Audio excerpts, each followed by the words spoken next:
Hey guys, I'm Leah and I'm your local plant expert here at Jacobs Trading. If you haven't heard of Jacobs Trading, check the description below. We have some information about our online store and a website. It's pretty cool, go check it out. And today in this video we're going to be talking about the succulent Haworthia and how to take care of them. Haworthia, also known as zebra cactus, are super easy to care for small succulents native to South Africa. They are often confused with aloes, but they have other characteristics like tightly packed rosette-shaped leaf clusters and a different type of flower structure. They are a smaller succulent and typically only grow to about 3 to 5 inches tall, meaning that you don't have to repot them very often, making them super easy to take care of. There are more than 150 different varieties of Haworthia in the world, and they're each unique. They're all going to have different leaf shapes or sizes, or they're going to have different markings on them, which makes it super cool. Like all succulents, they're super easy to care for, so if you have one at home or if you're looking to get one, here's some care tips. First, we're going to talk about their light requirements. Haworthia do best in indirect bright light, but they can also survive in lower light conditions, meaning that they're a good plant to put in a corner that's further away from a window in a bathroom or in a bedroom. An east-facing or west-facing window is the perfect spot for them as it allows them to soak up bright light for a few hours, but it won't cause them to burn over time.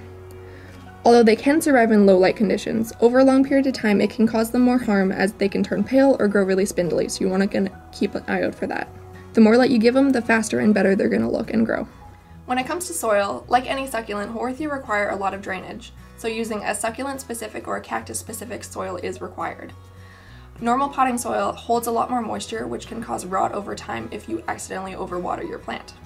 Whereas a cactus soil has a lot more perlite and sand in it, so it allows for a lot quicker drainage and a more airy environment. When it comes to watering, you're going to want to make sure that your Haworthia completely dries out before you give it any water.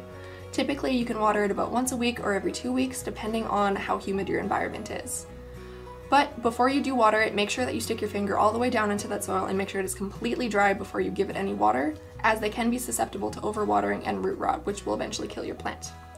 When you do water your Haworthia, make sure you water in the soil itself and not on top of the plant, because if you water on top of the plant, it can cause water to get stuck in those leaves and it can cause rot, which will kill your plant. Haworthia are also pet friendly, which is an added bonus. So if your dog or your cat accidentally chews on some of the leaves or get at your plant, you don't need to worry about them getting sick. So that's it for me, guys. I hope you learned a little something about the succulent Haworthia today and how to take care of them. Like and subscribe if you haven't already. We're putting out new videos every week. Stay in bloom, don't kill your Haworthia!